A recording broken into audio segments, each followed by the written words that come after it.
An administration officer at the MSF hospital in Kunduz, Faizullah, recalls the night of horror when he thought he was going to die under the deluge of bombs. He sees the patients and his colleagues, decapitated, burnt alive in their beds, directly targeted as they attempted to escape the buildings in flames. Faizullah hid in this corner with a doctor, who died just a few minutes later. I tried a lot to take his dead body out of the site not to prevent him from burning, but it's the only thing that really hurts me. That he died, and after that he burned, and everybody burned. The US Army immediately took responsibility for the attack, and the President of the United States apologized to Médecins Sans Frontières. MSF's first reaction was to keep the door open by calling for an inquiry to establish how it could have been possible for an American plane to bomb an MSF hospital for over 1 hour and to kill 42 people. In April 2016, the American Army released the findings of its own investigation. It concluded that the attack on the hospital in Kunduz was the result of a series of errors. Their report tells us that the US military considered that all civilians had fled Kunduz and only the Taliban remained, which in effect turned the whole town into hostile territory. The hospital was supposedly mistaken for a military target, an error caused by a cascade of human and technical failures. So the hospital in Kunduz was bombed by mistake, a version of the facts that is contested by MSF, which considered that this was no cascade of errors, but rather a cascade of conscious decisions for which the hospital paid an extremely heavy price. Ce concept de légitime défense préventive appliqué à toute une partie d'une ville. The concept of preventative self-defense applied to a whole area of the town, which they had decided to recapture militarily, led to all-out war there. Their assumption that it was an open battlefield and that the civilians who were left couldn't just be civilians, they had to be combatants, militants, and that anything that continued to function had to be direct material support for those combatants. At the time of the attack, the town of Kunduz had just been captured by the Taliban, which triggered a counter-offensive by the Afghan military with backing from US forces. The day of the airstrike, the hospital was providing care to 105 patients, some of them disarmed fighters. At the beginning of October, Médecins Sans Frontières' international president addressed the members of the United Nations Security Council 5 months after the adoption of the resolution supposed to guarantee protection of civilians and medical care in times of war. In an age where counterterrorism shapes war, a license to kill has been issued. We call on you all, again, to revoke this license. Revoke it, whether or not your enemies are receiving the medical care that you attack. Because throwing medical impartiality to the wind is also becoming a new norm of warfare.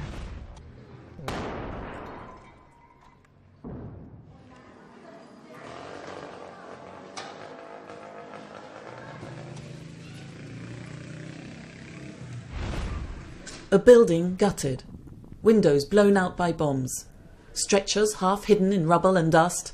This is all that's left of this hospital in eastern Aleppo. On October 1st, relentless bombing raids by Syrian and Russian forces wiped out its operating theatres and patient rooms, reducing still further the chances of survival for the war-wounded who day after day keep pouring in. Here are the few drugs left in the pharmacy at one of the rare hospitals that continue to function. How can patients be cared for in such conditions? Medical teams in the 8 hospitals supported by MSF in eastern Aleppo are forced to make unbelievably difficult decisions. We are under siege, so we have to deal with all the patients that we receive. We are seeing severe brain injuries we simply can't manage. Whatever you try to do, it won't help. You wait for 5 minutes while they die without being able to do anything to save them. I think that with less work and less use of the supplies we have, we can hold out for 3 months. But if the bombing continues at this intensity, I think we won't be able to carry on for more than a month or 6 weeks. Since 2011, the people of Syria have known nothing but war. It's estimated that 250,000 people are struggling to survive in East Aleppo. They live amid ruins, with no water, no electricity, very little food, while the bombs continue to fall.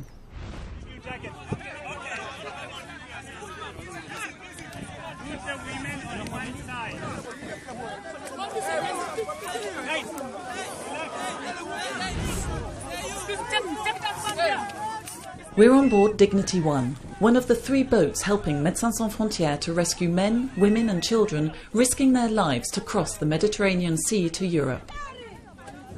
Over 10,000 migrants were rescued off the coast of Libya on the 3rd and 4th of October, the most wretched record since the beginning of the migrant crisis. Working on board Bourbonagos, Dignity 1 and the Aquarius, chartered by aid organisation SOS Méditerranée, MSF teams rescued almost 2,000 people in just 7 hours. Libya is a major gateway from the African continent to Europe. This coastguard works in the port of Zouara. The country is in crisis, and he and his colleagues are overwhelmed by the numbers of migrants attempting the crossing. They lack the necessary resources to go to their rescue. They don't have enough trained teams or serviceable boats. We're pretty much on our own. The Coast Guard Central Command are the only ones who can help us. We've told them time and time again that we need more patrol boats and more Coast Guards. We need more of everything to do our job properly. Yet the situation is dire. Since the beginning of the year, 3,230 people have died in the Mediterranean, now the world's most deadly migrant route.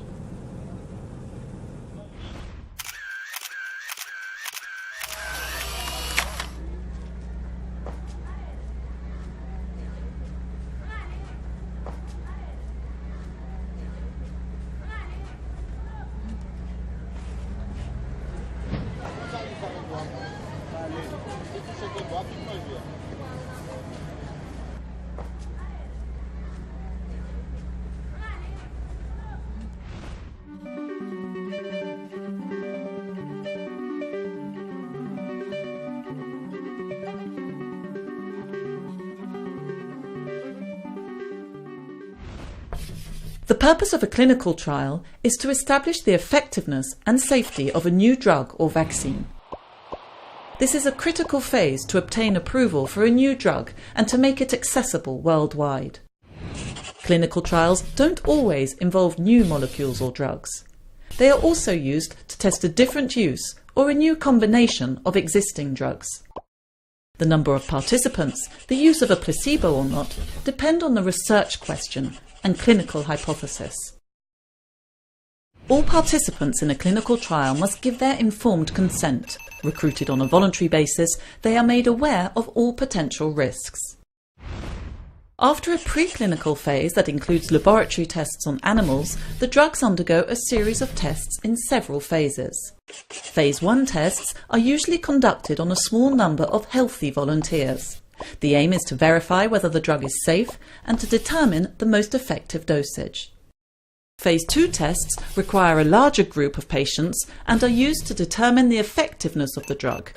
For example, does it stop the disease spreading or cause it to recede even? If these 2 test phases are successful, it's time to proceed to Phase 3 tests, which compare new treatments to the standard treatment. This phase can involve hundreds or thousands of patients in several countries. If the tested treatment performs better than the existing one, it may go on to become the standard treatment. Take the example of multi-drug resistant tuberculosis, a form of tuberculosis standard treatments are no longer effective against. In recent years, 2 new drugs have been developed, bedaquiline and delamanid.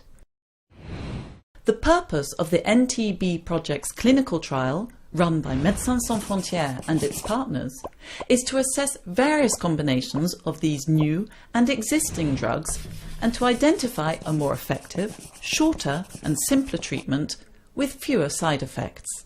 NTB is conducting a Phase 3 clinical trial. The trial will take 4 years and involve 750 patients in 5 countries. An institutional ethics committee has approved the protocol, as have ethics committees in every NTB country. All participants are adult patients. They will each be randomly assigned to one of 5 experimental combinations over a 9-month period, or to the standard 20-month treatment. And the results will be compared. Each patient will be monitored very closely.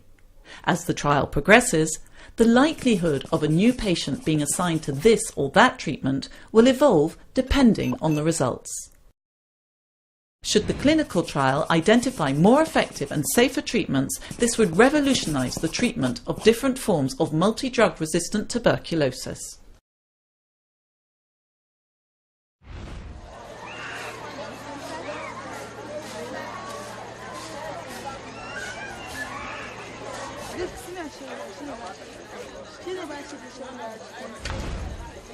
I think the most striking thing for me, and the most obvious thing, even when you enter Maiduguri, when you first arrive there from the airport, is the number of women and the number of children you see. Maiduguri is a city of children. They're wandering around and roaming around everywhere, and these children are either from a female-headed household, or they've been dislocated, they can't find their families, or they're orphans. So there are many, many children in Maiduguri, and there are many, many women. It's notable because you do not see that many men, although that is slowly changing. And the reason for this is either the men have been killed, kidnapped, or sometimes interred by the Nigerian army as suspects of being with Boko Haram, or they've run away.